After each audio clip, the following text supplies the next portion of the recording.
Okay, it's a new year. That means it is meeting season. And the meeting season kicked off for our industry with the Conexxus annual meeting. We'll talk about that, of course, in a little bit. But bigger picture, the NRF show, otherwise known as the Big Show, happened second week in January. We're going to talk about the big findings from that and what it means to our industry. So joining us for our discussion today, we're going to talk about the Conexxus annual event. We're going to talk about the NRF Big Show. Is Ed Collupy. He has been in our industry for quite a while. Many years. So that he's in the Conexxus Technology Hall of Fame, a bunch of other achievements. He's led our industry's discussion on technology. That's why Ed's joining us today. And every year, Ed, you lead a contingent of folks at the NRF show. And can you just set up, we'll get to I love the name, Booth Cruise, but we'll talk about that. But kind of set up the NRF show. We have the NAC show. The NRF show is quite different. It's about the same size, I think, in terms of attendees, but it's quite different in terms of how it operates and what it showcases. You want to just give us an overview of the NRF show, and then we'll dive into some of the things that took place. Sure thing, and good to be with you, Jeff. When I first attended my early on days of going to the Big Show, it was all about selling coat hangers and merchandising racks. And over the years, it has evolved into what I would say is a 99.9% tech show. And it brings together all types of solution and service providers that are there to help retail. And the Conexxus team discovered many years ago that a growing number of convenience retailers were attending NRF, and we began to bring people together to go through a curated experience of the show and really just find what's going on there and how retail solutions might apply to the convenience industry. So that was 4 years ago when we first started, this formal activity. So, and the NRF, of course, National Retail Federation, and it is all of retail. So much different than an NAC show. There's a lot more of, you fill up your bags with all kinds of goodies to take home to your family. Here, you're taking home maybe bags of information to take home to your company, all around the technology that is on display for whether it's a big box or whether it's a smaller box like convenience. Now, the event, you've mentioned you've gone to it for a number of years, but it really kicks off with something called the Retail ROI Super Saturday, which is, I guess, the beginning of the show. How do you use that as a tee up for your discovery of the entire event and how you help others discover what they need to find? Yeah, so the Retail ROI Super Saturday event is something that I got involved with from its very beginning. It's been termed as a tech and tier event. So it is actually a fundraiser where solution providers fund the event. Retailers get to come to the event for free and begin to hear the hot topics that exists throughout the industry. So to your point, Jeff, it's a great setup for what you're about to see and who you might want to spend some extra time with at the Big Show. But the other part of it, the fundraising part of it, goes to help organizations around the world that do work with orphans. So the ROI is a Retail Orphan Initiative. And it's an amazing event of bringing, like I said, tech people together, but also hear from a number of different charities that are going to receive grants as a result of the event and other activities that ROI does throughout the year. This year, the guys that set it up, I think the best, were 3 retailers outside of industry, but I always feel like you can learn from these folks. Absolutely. So one of them was an adjacent retailer, actually, from Dollar Tree. There was somebody from Vitamin Shop there, as well as Total Line. And these guys were really asked about AI. And I would say that both Total Line and Dollar Tree gave great examples of missteps, of their early days of what is AI going to be for our company. One guy was very honest and said, hey, we're doing some AI stuff because the board and the CEO said it's going to show up on your objectives for this year. So you better get working on AI. And that was kind of an open-ended directive across the organization. And in this case, it was, it was a bit of a misstep because marketing went in one way, IT went in another way, accounting went in another way, and all of a sudden they realized, hey, we're not getting the traction that's in our objectives, and we've got to work together. So the message there was kind of, hey, go slow, figure out what you need to do first together across an organization. So then you lead the discovery on the expo floor. And I've used the phrase a couple times. I want to make sure I say it correctly. Booth crawl, There you go. booze crawl. Right. This is Booth, B-O-O-T-H. Right. Very clever name because... Yes, and let me give credit to the guy that came up with it. So the first year we didn't have a name for it, and Robert Hampton, who was the CIO at Jackson's at the time, came on the tour with us. And afterwards, that evening at dinner, he says, here's the name for it going forward. It's the booth crawl. So Robert Hampton, who's now the CIO at Yesway, is responsible for coining that phrase for us. Well, somebody needs to hit the internet and copyright trademark it, something like that, before this episode airs. So that's on you. Okay. So you had mentioned AI, and I think it is obviously at the NAC show, all kinds of events. I'm sure at Conexxus right now, a big focus. But I imagine that was one of the big things that you were looking for on your booth crawl in terms of showcasing various suppliers. What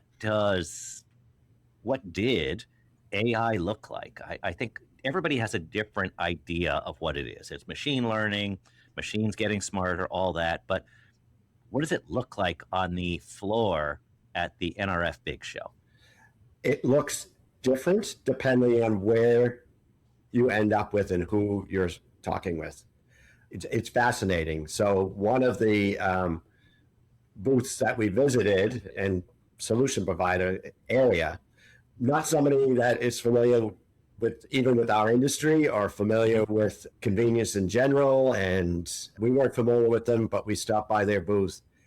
We were amazed, and I think the takeaway from that was really that, let me set it up. They provide a platform to help with security and like managing the life cycle of AI applications. So some of this, and I'll be the first to admit, some of it was like glaze over. I mean, they were like, but the point was, and my takeaway really was, there is so much to AI. And if you're trying to implement it as a retailer, there are so many things to consider. And this, how do I manage it? How do I secure things around it? Are critically important. And that's kind of the niche that this particular supplier, there were others that, build in AI into their solutions. So, some of them have, Chat GPT-like functionality built into the solution. But really, like I said, it's, you go from one place to another, or you sit down with somebody and you are just hearing how AI is being used or trying to be used. The use cases that I heard from Kroger during an education session on the human resource side were fascinating. Again, just from a standpoint of, their focus has been, let's use AI first to help our people. And, they actually have an AI tool that's in the store to gain acceptance and excitement around the tool. They had a contest to name their tool, which ends up being called Sage. Food products, a little bit of knowledge, those types of things. Which, and again, I think that's another, to your point, AI was everywhere.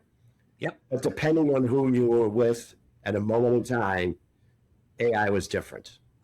Yeah. So I must spend just another question or so on AI. I think you hit something that I've heard. One of the sayings I've heard about AI over and over again. It's supposed to support people, not replace people. Two other things I've heard, and I want to get your insight as to whether you think they are in conflict with each other. One is that you need to define what you're trying to solve before you look at technology. So figure out what you're trying to solve for, then find the technology for it. That's one statement. The other statement I hear is if you're not doing AI, dabble in it. Get started, learn what you need to know. Are those contrary statements, or is there some link between those two statements that you would advise people in the AI universe? Yeah, I mean, I think inevitably you're going to be using it. So, and discovering it within solutions that you're either considering buying or maybe already have, and your next upgrade is going to have some AI capability built into it. So the dabble, I think, is important. But I think that in the dabbling, the link to go slow, I think dabble is a way to begin to go slow and understand and plan what you want to do. The term iterations keeps coming up. So moving in a direction, slow, cautiously, thoughtfully, I think makes sense. And as you kind of do the old saying, crawl, walk, run, it's a way. So let's dabble, but we'll get there. Well, we got the word crawl in there again. Yay. Yeah, there you go. So we talked about AI. That's one of the huge trends in any industry. The other phrase that we hear a lot in technology is frictionless. Was there anything that you saw on the crawl or in sessions that made you say, wow, there's something that's next level frictionless, or this is something that retailers ought to be paying attention to? So again, and friction to me is one of those buzzwords Yep. that exists, and it is not easy to solve. And despite efforts to resolve it, I think people trip up over it. And to me, my best friction example, I think, coming out of the show was on my way to the show. So there was a coffee shop bright early in the morning that I stopped at. Their brand, their highlighted item, what they're known for, their original blend and their original brand. I went to a kiosk, had to order it there, while an associate is standing off to the side, idle. But I'm using the kiosk. I pay with my phone, my Apple phone. Then they call out my name because my order, I thought, was ready. Mm-hmm. But she called out my name to tell me they were out of coffee. And so now I said, I'd just like a refund. Now I need but she can't refund it because I didn't have my card. So I had to go dig through one of my bags, find my card, and then get the refund that way. So it was just a whole series of friction. But I would bet that with this particular hospitality provider, right, that folks are telling their board and senior management, we are and have implemented systems that are taking frictions out of the system. So they've completely, in my mind, blown that whole opportunity, creating that frictionless experience. But the kiosk and being able to pay with Apple, that's supposed to take friction out. But when you don't have the product that the consumer wants, that's, to me, the biggest friction. So I think there's still friction that needs to be solved. And there were a number of providers on our booth crawl. We visited with Symphony AI, and they're also new to Conexxus membership. And they have a whole suite of products that are working to help the industry, retail and large, get through this supply chain type issues. Mm-hmm. So yeah, you mentioned the friction. having a device that's supposed to be frictionless, but it turns out it's nothing but friction. And in my example, is I went to a store about 2 years ago, and they had a device where it made self-scanning much easier. And I asked the clerks there, who were not necessarily checking people out because they didn't need to, because people were using this other thing. I said, "How's Right. it going?" It's like, "Well, its name is Karen." I said, "Oh, that's a name, not the name of the company, the name of the device." And I said, "Why is it called Karen?" It says, "Well, it's fairly temperamental, and then a manager needs to get called." So obviously, as you were saying, frontline people are aware of the problem, but it's not being fixed. So Right. if you're buying something with the idea of taking friction out of the equation, and you're not listening to your team saying it's having the opposite effect, you might have chased away a whole bunch of customers. Yeah.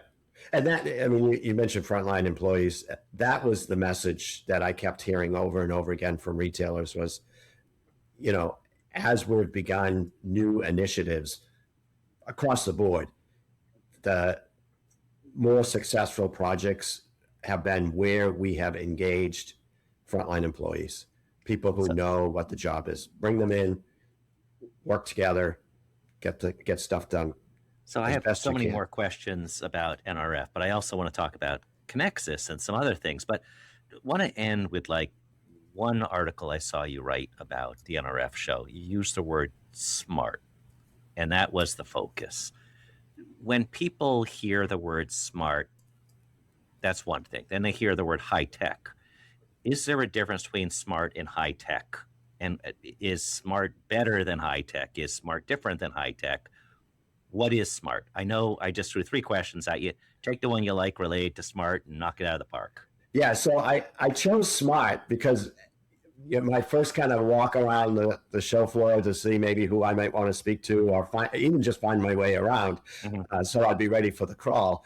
That word just kept appearing to me. And again, in different ways. It was our solution's going to help you get smart. It wasn't that the next booth over, though, it was our solution is smart. Mhm. And, I probably had AI built into it, but I intentionally picked smart just to kind of move away from what the big words and the big discussions were around AI. And it was just, to me, just another way. Getting smart is about gaining knowledge, being informed, getting engaged, and just, coming together, and the whole networking experience that you get both at NRF or even at the NAC show from the small, group of over a dozen people we had on the crawl with us, that we're all getting smarter together. And Mhm. so it was about learning. It was about getting informed and getting smarter. And we did it in different ways. So, speaking of smart, I had mentioned at the beginning, you've taken a couple minutes from today. The Conexxus annual meeting is going on right now in Dallas. Ends tomorrow on Thursday. So, when you're listening to this on Monday or next week, it's already over. We record this a couple days in advance. But I appreciate taking the time out from the Conexxus annual meeting. Were there any general themes that you have seen emerge from this year? And are there big takeaways that people who weren't able to attend should be thinking about that are coming out of the Conexxus meeting?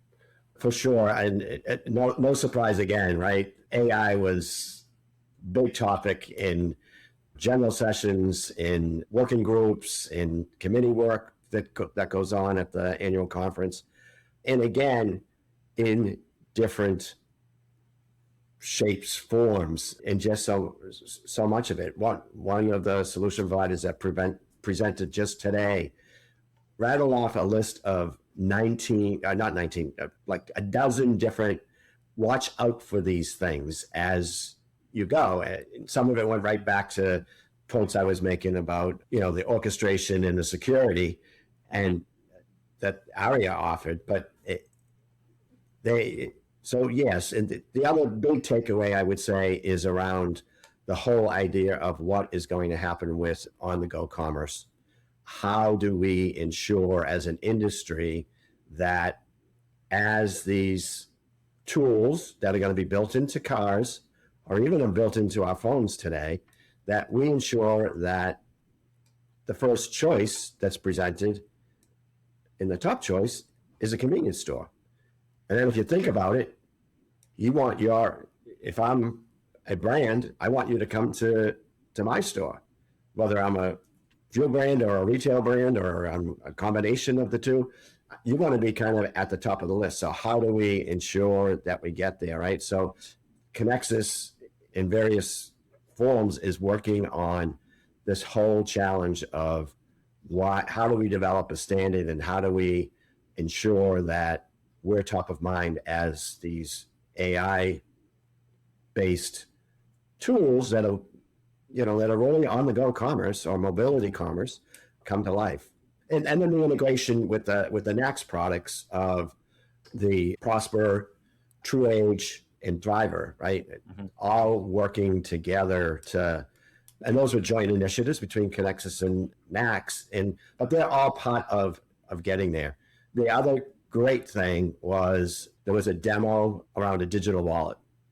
And this is like bringing together kind of finally a one-click experience where your payment, your loyalty, if it was an age-restricted item and you need to prove your age, it's all built in to the digital wallet. And with one click, you check out. So there's progress being made, again, through joint work being done. And so that was a great takeaway.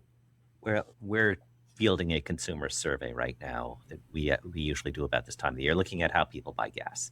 And typically, if you're of a certain age, you took a right-hand turn into a place that had a gas price that you thought was good, right, acceptable.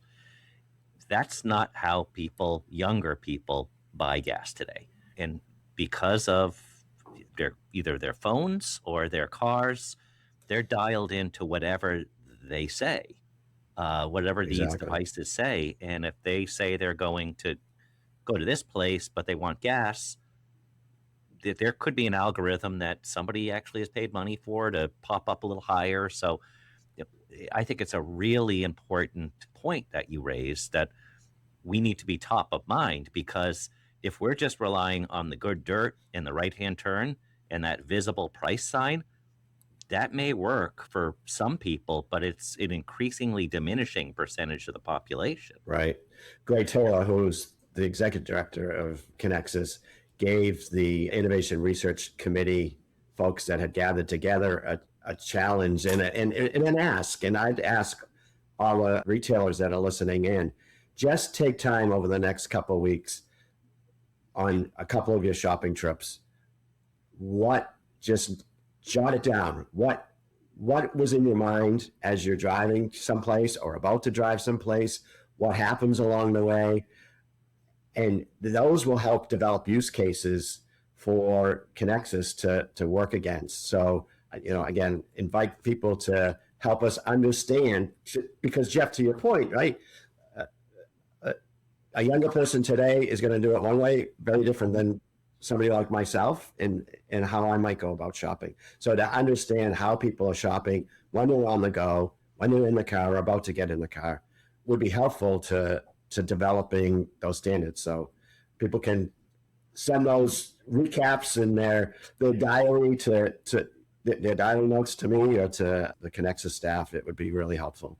That's a great point. And I asked you to quickly summarize two really significant meetings.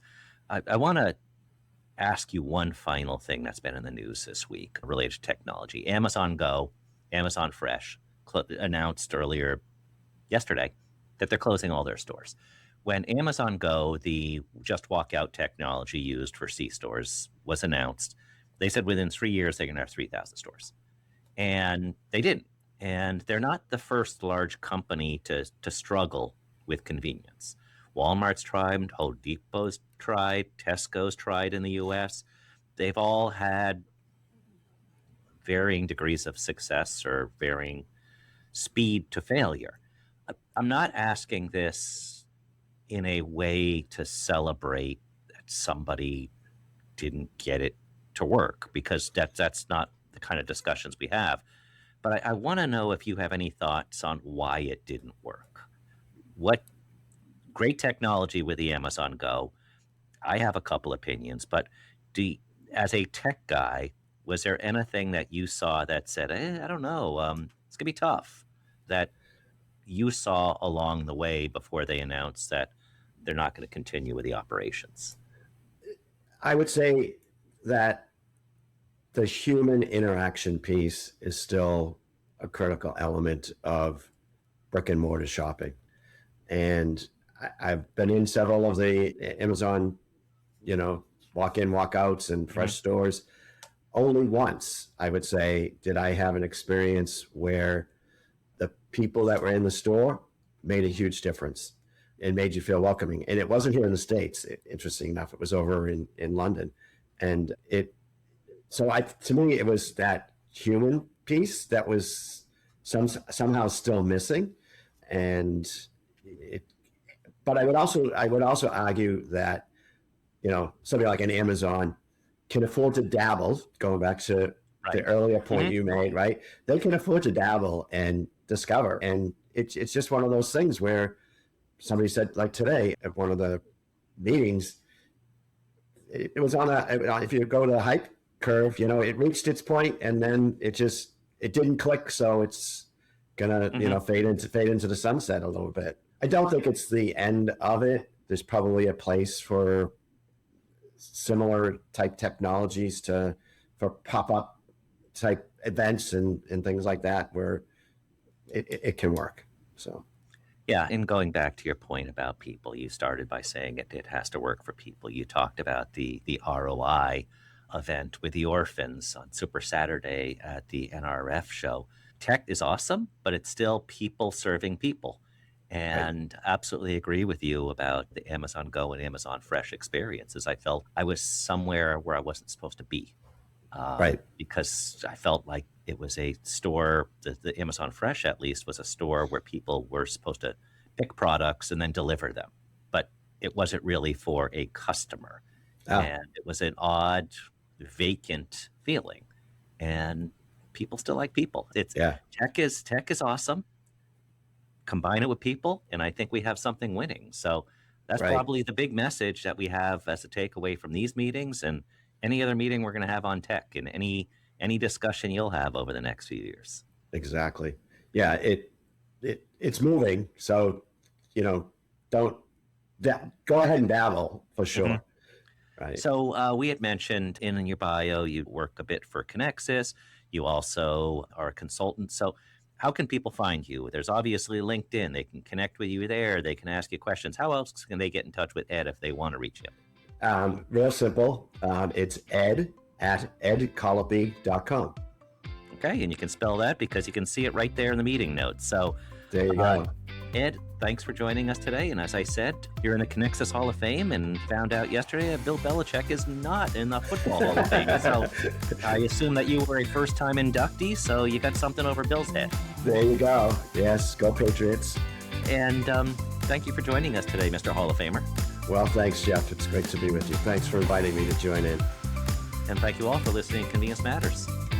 Convenience Matters is brought to you by NACS and produced in partnership with Human Factor.